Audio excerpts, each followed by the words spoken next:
एक घर में जुर्म हुआ था। फर्श पर खून बह रहा था, दीवारों पर चींटे लगे थे। एक आदमी की लाश और एक औरत की लाश मिली थी। विल खड़ा सब देख रहा था और वो अपनी आंखें बंद करता है। अब विल कल्पना करता है कि कैसे कातिल ने कत्ल किया होगा, किसे पहले मारा होगा, कहां से निशाना लिया होगा, कातिल कैसे घर के अंदर आया होगा। अब विल कुछ देर के लिए खुद को कातिल मानकर अपने सवालों का जवाब ढूंढेगा। विल कातिल बनकर शुरू होता है। ये था कातिल के अंदर आने का तरीका। पहले 2 गोलियां घर के आदमी को मारी। वो बुखलाकर छुपना चाहता था, लेकिन तभी मारा गया। अब घर की औरत अलार्म बजाने की कोशिश कर रही थी। विल गोली चलाता है, खून के छींटे दीवार पर लगते हैं और औरत नीचे गिरती है। मैंने एक माहिर की तरह उसके गले पर गोली चलाई, लेकिन अगर मेरा निशाना जरा सा भी चूक जाता तो वो बच सकती थी। शायद वो गिरकर जख्मी होकर कोमा में चली जाती, लेकिन फिर भी वो कुछ नहीं कर सकती थी। विल ने स्पष्ट कर दिया था कि कातिल पक्का खिलाड़ी था, जो बिना मौका दिए शिकार करता था और निशाना चूक जाने पर भी हालातों को समझ सकता था। तो दोस्तों, ये था विल, जो अपनी कल्पना से कातिल के तरीके का पता कर पुलिस की मदद करता था। अब चलते हैं हैनिवल की तरफ। हैनिवल शहर का मशहूर मनोचिकित्सक था, लेकिन ये लोगों को मारकर खा जाता था। दोस्तों, FBI स्पेशल एजेंट जैक ने हैनिवल और विल को मिलाया, जिसके बाद दोनों ने मिलकर कई केस सॉल्व किए थे। दोस्तों, विल को धीरे धीरे पता लग जाता है कि हैनिवल एक शैतान है जो लोगों को मारकर खा जाता है, लेकिन शातिर हैनिवल अपने गुनाह विल के ऊपर डाल देता है। अब विल हॉस्पिटल में था, जहां उन मुजरिमों को रखा जाता है जो मानसिक बीमार होते हैं। तो चलिए दोस्तों, कहानी शुरू करते हैं। कुछ मुजरिम दुनिया को अपने नजरिए से देखते हैं। आज की शाम 2 दोस्तों के नाम थी। 2 प्लेट्स को अच्छे से सजाकर हैनिवल जैक के पास आता है। दोनों जल्द ही अपना अपना खाना शुरू कर देते हैं। हैनिवल, बिल के बारे में जानकर बुरा लगा। जैक, मैं हैरान हूँ कि बिल को 5 कत्लों का अपराधी माना गया, जबकि शायद मुझे भी एक कत्ल का अपराधी माना जाए। हैनिवल कहता है, लेकिन तुम पर कोई मुकदमा नहीं चल रहा। ये सुनकर जैक कहता है कि जल्द ही चलेगा, FBI के अंदर ही चलेगा, और शायद तुम पर भी, क्योंकि विल के अनुसार तुम ही कातिल हो। हैनिवल, विल तुम्हारा साथी था, तुम्हें उसकी बातें नजरअंदाज नहीं करनी चाहिए। जैक, मैं नजरअंदाज नहीं कर रहा। हैनिवल, तुम्हें मेरी भी जांच करनी चाहिए, इससे मुझे खुशी मिलेगी, और तुम्हें भी। जैक कहता है, सबकी जांच होगी, लेकिन हैनिवल के दिमाग को कोई जांच नहीं सकता। हैनिवल, जो अपनी बातों से दूसरों का दिमाग खराब करता था, और विल भी उसका शिकार हो चुका था। डॉक्टर फ्रेड, मुझे बताओ तुम्हें कैसा लग रहा है?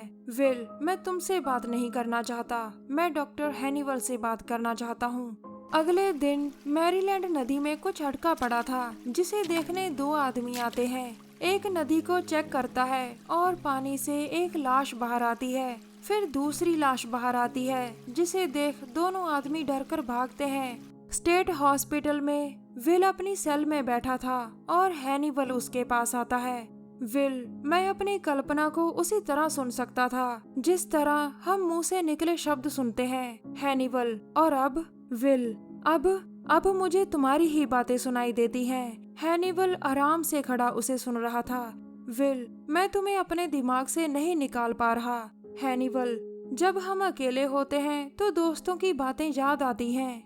विल, तुम मेरे दोस्त नहीं हो। हैनिवल, मुझे पता है जो इल्जाम तुम पर लगे हैं वो तुम मुझ पर लगाना चाहते हो। विल, कुछ ऐसा ही है। हैनिवल, मुझे तुम पर पूरा यकीन है। विल, कुछ देर बाद मैरीलैंड नदी पर जैक के बुलाने पर हैनिवल आता है। जैक, मुझे लगा कि तुम लाशें देखकर कातिल की सोच पता कर सकते हो। दरअसल जैक अब हैनिवल की मदद लेकर पता करना चाहता था कि कातिल क्या सोचता है। कातिल की सोच पता कर वो कातिल को जल्दी पकड़ना चाहता था। जैक बताता है कि कातिल लाशों को संभाल कर रखता था। सभी लाशों के ऊपर कोई लिक्विड लगा हुआ है। कैट बताती है कि लाशें बाहर से नहीं बल्कि अंदर से सड़ी हुई हैं। हैनिवल लाशों को ध्यान से देखकर, कहीं इनके अंदर सिलिकॉन न डाला हो। जैक हैरान होकर, सिलिकॉन? हैनिवल, फिश मॉडल बनाने की एक विधि में सिलिकॉन का इस्तेमाल होता है, जिससे मौत के बाद भी बॉडी शेप में रहती है। ये सुनकर फोरेंसिक एक्सपर्ट कैट हैरान होती है। हैनिवल वो ह्यूमन मॉडल बना रहा है। जैक, हम उसका मॉडल बनाते हैं जिसे संभाल कर रखना होता है, लेकिन ये लाशें तो नदी में फेंकी गई हैं। हैनिवल, शायद ये लाशें मॉडल में फिट ना आती हों। ये सुनकर जैक अंदर से हिल जाता है। अब रात को हैनिवल के घर में विल का डॉक्टर फ्रेड खड़ा था। हैनिवल उसका गर्मजोशी से स्वागत करता है और दोनों खाना खाते खाते विल के बारे में बातें करते हैं। फ्रेड बताता है कि विल सारा दिन हैनिवल हैनिवल हैनिवल करता रहता है। हैनिवल उसे सुन रहा था। फ्रेड वो सभी को कहता है कि तुम एक राक्षस हो। हैनिवल, अगर वो सच्चा हुआ तो तुम इस वक्त एक राक्षस के साथ डिनर कर रहे हो। अब फ्रेड को क्या पता था कि विल और हैनिवल दोनों अपनी अपनी जगह सच्चे थे। कुछ देर बाद पीटर एक ट्रेन में खड़ा अपने घर जा रहा था और उसके पास आकर कोई कहता है, तुम्हारी स्किन शानदार है। अगली रात पीटर अपनी गाड़ी का अलार्म सुनकर बाहर आता है। वो गाड़ी की तरफ बढ़ता है और अलार्म बंद करता है। अब पीटर पॉलीथीन देखकर डिग्गी खोलता है, लेकिन उसके पीछे आकर कोई रुक जाता है। कुछ देर बाद बेहोश पड़े पीटर के शरीर में कुछ पिघलाकर इंजेक्ट किया जाता है, जिसके बाद उसे सिला जाता है। फिर उस पर कोई स्प्रे किया जाता है, लेकिन पीटर की सांसें चल रही थी। फोरेंसिक लैब में फोरेंसिक एक्सपर्ट बिन जैक को बताता है कि सभी लाशें 18 साल के ऊपर वालों की हैं। कुछ लाशें आदमियों की और कुछ औरतों की हैं। सभी लाशों में कोई समानता नहीं, बस एक समानता है कि ये सभी अपने अपने घर से अपनी अपनी गाड़ियों के साथ गायब हुए थे। दूसरा एक्सपर्ट जिमी बताता है कि सभी के अंदर काफी मात्रा में ड्रग्स पाई गई है। जैक पूछता है कि लाशों का रंग क्यों बदल गया है। कैट, इन पर BHT केमिकल मिला है जिससे रंग बदल गया है। जैक कहता है कि जो लोग अपनी अपनी गाड़ियों के साथ गायब हुए हैं, मुझे उनकी रिपोर्ट चाहिए। लेकिन शायद कैट विल से मदद लेना चाहती थी। उसी रात कल्पना के जादूगर की सेल में कैट उसके पास आती है। विल, तुम्हें देखकर अच्छा लगा। कैट, शहर से बहुत सारे लोग गायब हैं। विल उसकी बात से हैरान था कि कैट को अब भी मुझ पर यकीन है और वो मेरी कल्पना से कातिल ढूंढना चाहती है। विल, तुम्हारे पास फाइल है। अब कैट उसे मैरीलैंड नदी से मिली 6 लाशों की तस्वीरें दिखाती है। कैट, कातिल इन्हें चुनता है, फिर इन्हें घर से अगवा करता है और इन्हें सुरक्षित संभाल कर रखता है। विल, यानी तुम ये जानना चाहती हो कि वो इन्हें चुनता कैसे है। ये सुन कैट उसे कुछ और तस्वीरें दिखाती है जो अपने घर से इन्हीं 6 लोगों की तरह गायब थे। विल सभी तस्वीरों को ध्यान से देखता है और उन्हें एक क्रम में लगाता है। अब विल कुछ सोचकर वो रंग इकट्ठे कर रहा है। अगले दिन जैक विल के पास आता है। जैक, हमने हैनिवल की छानबीन की थी। उसका DNA, उसके कपड़े सब कैट ने चेक किए थे, लेकिन उसे कुछ नहीं मिला। विल को समझ नहीं आ रहा था कि वो जैक को कैसे समझाए कि हैनिवल एक सीरियल किलर है जो लोगों को मारकर खा जाता है। उसी रात पीटर को होश आता है, जिसके हाथ चेहरे से और दोनों टांगें आपस में जुड़ी हुई थी। पीटर अपने आसपास लाशें देखकर चिल्लाता है क्योंकि वो बहुत दर्दनाक मौत मरने वाला था। धीरे धीरे लेकिन दर्दनाक मौत। पीटर को कई लाशों से सिला हुआ था, लेकिन पीटर दिल दहलाने वाला दर्द सहकर आजाद हो जाता है। फिर वो लाशों से होता हुआ बाहर जाने लगता है, लेकिन बाहर छोटा सा लॉक लगा था। पीटर पूरी ताकत लगाकर बाहर आता है और अब बेचारे के सामने किलर आ जाता है। पीटर उससे छुपता है और किलर उसे तलाशता है। किलर उसे किसी भी हालत में छोड़ना नहीं चाहता था। पीटर छुपता छुपता एक खेत में आ जाता है, जिसका पता किलर को लग जाता है। अब डरे हुए पीटर को किलर देख लेता है और पीटर दर्द की परवाह ना करते हुए जोरों से भागता है। किलर गोली चलाकर पीटर को अपने इरादे बता देता है। भागता भागता पीटर अचानक रुकता है क्योंकि नीचे गहराई में नदी थी। पीटर के पीछे तो दर्दनाक मौत पक्की थी, लेकिन शायद वो नदी में कूदकर बच जाए। पर आज पीटर मौत से बच नहीं पाता क्योंकि उसके पीछे शैतान जो लगा हुआ था।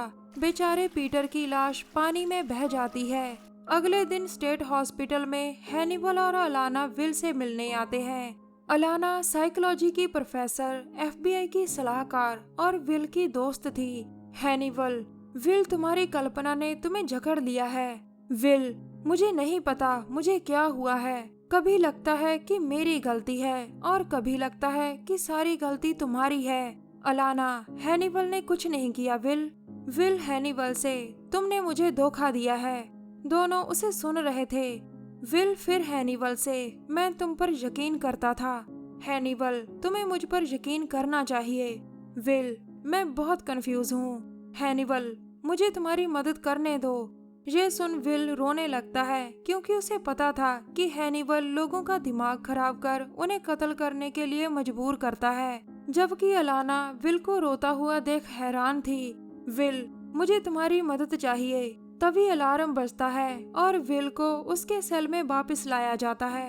फोरेंसिक लैब में पीटर की लाश की जांच हो रही थी। जिम्मी, ये भी अपने घर से गायब हुआ था। इसके अंदर भी ड्रग्स है। जैक लाश देखकर जिम्मी से, इसे भी औरों के साथ सिला गया था। कैट, ये लाश मैरीलैंड नदी में नहीं, उससे काफी दूर मिली है।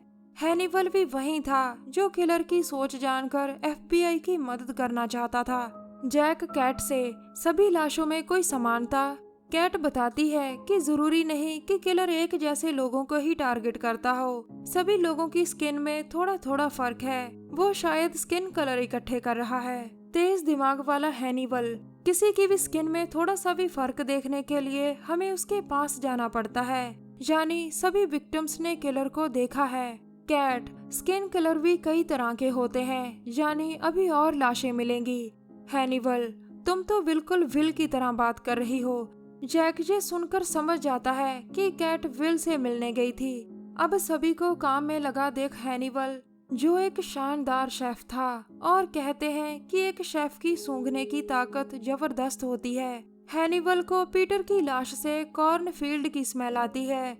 उसे पता चल जाता है कि पीटर बड़े से कॉर्नफील्ड के बीच से गुजरा था। बाकी उसे नदी का तो पता ही था जहाँ से पीटर की लाश मिली थी। इसके बाद हैनिवल विल के पास आता है। हैनिवल, मुझे उम्मीद है कि हम जल्द ही अच्छे दोस्त बन जाएंगे।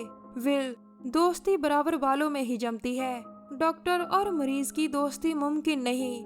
हैनिवल, तुम सारा दिन यही सोचते रहते हो कि मुझे दोषी कैसे ठहराओगे, लेकिन मेरा अनुमान है कि तुम्हें कुछ नहीं मिलेगा। विल उसे सुन रहा था। हैनिवल, क्या कैट तुम्हारे पास आई थी? ये सुनकर विल कहता है, हाँ। हैनिवल, तुमने तस्वीरों में क्या देखा? अब विल बताता है, शायद किलर अपने विक्टिम्स का कोई क्रम बनाता है, उन्हें आपस में जोड़ता है। हर विक्टिम का अलग रंग है। शायद वो इंसानी चित्रकला बना रहा है।